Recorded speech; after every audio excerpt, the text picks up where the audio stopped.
Ô, Bolsa, faça uma Opa, pergunta aí. vamos lá. A minha pergunta vai com todo respeito, André. Eu vou respeitar a hierarquia. Com certeza. Tudo bem? Ô, Frausto, a gente fez uma pesquisa e a gente vê que você vem do ramo da agricultura, né? Tanto que tem algumas fotos que a gente chegou até a ver que você colhendo algodão. Então, eu acredito que você veio e se tornou até um engenheiro agrimensor, fez pós-graduação, que eu acredito que deve ter extensão em mestrado.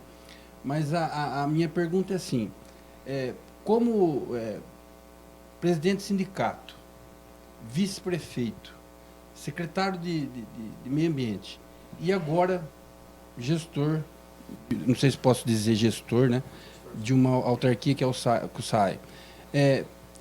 Essas quatro profissões, elas têm peculiaridades, elas se ligam, há dificuldade em cada uma? Dá para discorrer um pouquinho de cada uma, por favor?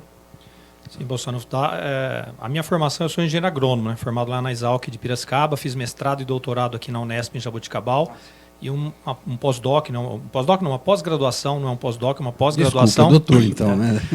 Em Valência, na Espanha, né? Fiquei 2 anos lá. Essa formação, ela foi muito voltada para a acadêmica, né? Eu quase, né, segui a área acadêmica. Minha esposa seguiu. Minha esposa é professora na Exalc, lá em Piracicaba, e eu estava caminhando muito para isso, né? Também seguir a carreira acadêmica, me tornar professor, buscar aí um concurso público, essa história toda. Mas aí, quando eu estava terminando, e aí eu recebi um convite para fazer aí sim um pós-doc nos Estados Unidos, com o professor Albrigo, lá da Universidade da Flórida. E aí meu avô, que ainda era vivo, não, você precisa ficar por aqui para ajudar a gente, aquela história toda. E aí eu fiquei meio balançado, sinceramente, com isso, né? Porque a gente formação na área agrícola, meus pais, e acabei voltando para cá. Então, são áreas um pouco diferentes, né? Se você pensar na agricultura, se você pensar ali na política agora, se você pensar no sindicato, na área do SAI de gestão, mas uma coisa comunica muito, porque sempre foi uma área que eu gostei muito, que é a parte de gestão. Então, gestão administrativa, gestão financeira, foquei muitos cursos na minha vida também nessa área. Então, isso passa, né? Porque os conceitos passam dentro das mesmas áreas. Então, o que você tem que fazer uma gestão administrativa financeira de uma fazenda, tem as especificidades da área agrícola? Sim. Mas o mesmo conceito, né, de administração, de gestão, você tem que levar para a área pública, com as suas devidas peculiaridades. A passagem minha pelo sindicato, a passagem pela Santa Casa, né? Fui interventor judicial da Santa Casa por 3 anos, da qual eu tenho inclusive muito orgulho. Entramos com um déficit gigantesco e fechou o ano passado, 2020, com apenas 30 mil de déficit. Quando nós entramos estava dando 5 milhões de déficit anual. Nós conseguimos, além de pagar muitas dívidas ao longo dos 4 anos, reduzir o déficit da Santa Casa para 30 mil. Né? De 5 milhões para 30 mil? De 5 milhões. O déficit acumulado normalmente era de 3 a 5 milhões. Acumulou uma dívida de mais de 30 milhões de reais por ano.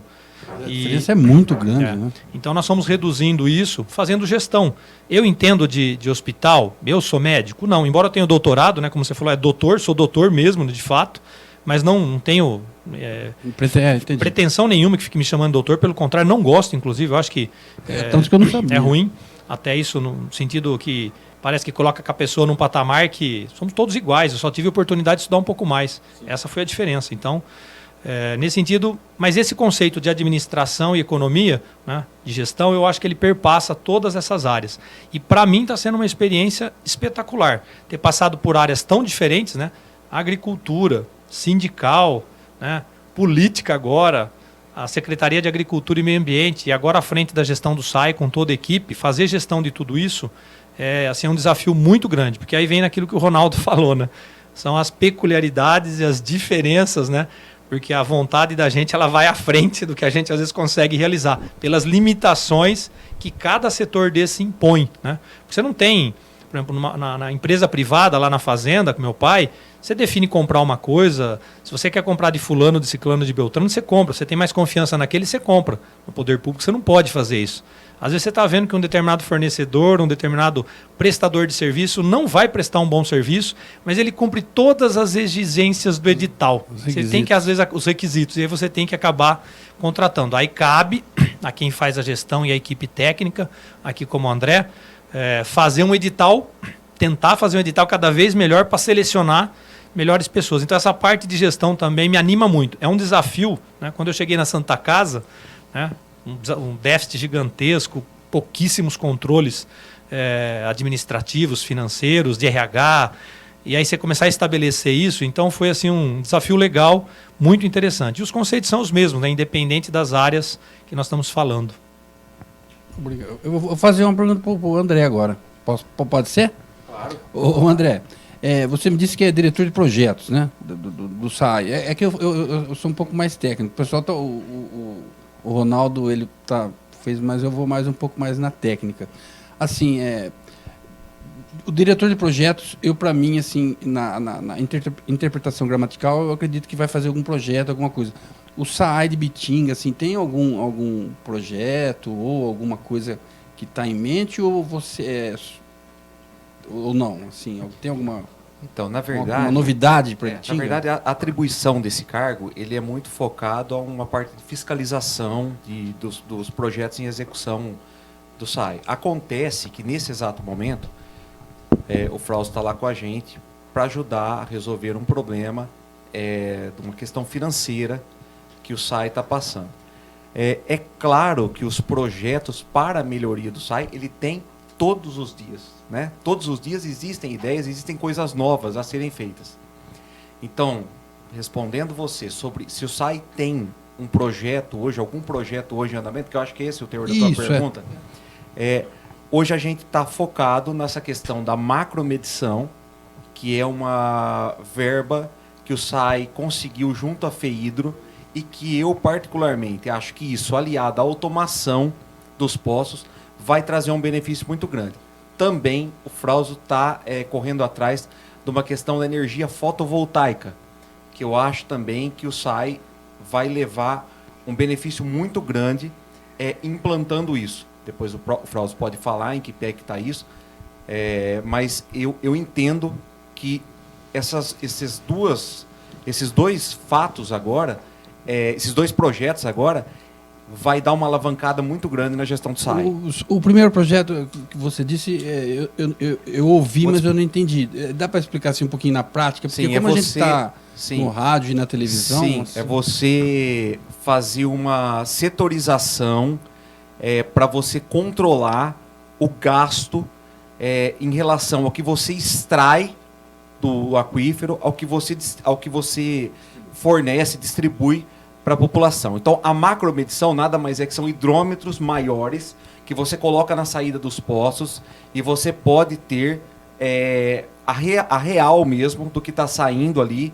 E aí você consegue setorizar algumas áreas para você trabalhar individualmente, focado naquela área, junto a essa parte da micromedição, que são os hidrômetros residenciais, e você ter essa relação entre o que você produz, consumo, e você poder, junto à automação, depois, que são você ter o controle lá de visualização, ligar ou desligar um poço, tentar fazer um processo de remanejamento. Claro que, paralelo a isso, você também tem que implantar válvulas automáticas, interligar algumas redes. Então, esse é o primeiro passo para que a gente possa conseguir dar andamento no processo. Entendi. O André, com relação, em São Paulo, por exemplo, 30% daquilo que é captado de água fica perdido em vazamentos, enfim. Aqui em Bitinga tem um controle disso ou não existe isso? Vazamento, do 100% que sai do SAI, quanto se perde no meio do caminho? Aproximadamente uns 40%. 40%? O que está no plano de perdas, Robson... Mas por que tudo isso? O que está no plano de perdas é 52%, mas esse número assustou quando eu vi, mas é o seguinte, hoje, e aí vai dentro daquilo de projetos, o que tem que ser feito? Nós estamos elencando as prioridades do que tem que ser feito no SAI nesse momento. Nessa semana que passou, né? Não sei exatamente o dia que vai sair esse programa, mas nessa semana que passou, nós tivemos em reunião com quase todos os vereadores, estão faltando apenas 2 vereadores, onde nós fizemos um raio-x do SAI, de todos os problemas, situações, e elencamos as prioridades financeiras a serem resolvidas e administrativas e de investimentos, pelo menos até o final do ano. Então, nós temos várias situações que têm que ser contempladas. Por exemplo, a questão dos macromedidores, como o André falou. Nós temos que medir, quantificar quando nós estamos saindo de água, quando nós estamos vendendo. Perdas. Como que nós sabemos perdas? Então, nós temos um problema. Essa água toda? Nós temos um problema, Robson, hoje na cidade, que é o seguinte. Existem muitos locais que são isentos de cobrança. Igrejas, prédios públicos, praças e alguns outros. Não paga água? E esses locais, a maioria não tem medidor.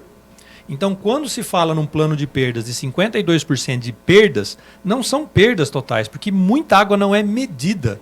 Mesmo que ela é de graça, e é uma das coisas que eu quero corrigir, está anotado. Mesmo que o local seja isento, tem que ter um hidrômetro, tem que ter um controle. Mas por que é de graça, Frausto? Lei municipal, Robson. São leis municipais. Não teria que ser mudado isso? Robson, é motivo até para a gente discutir em outro momento, sim. Mas eu particularmente, com algumas dessas isenções, também não concordo. Polêmica essa situação para discutir. É bem polêmica. Muito polêmica.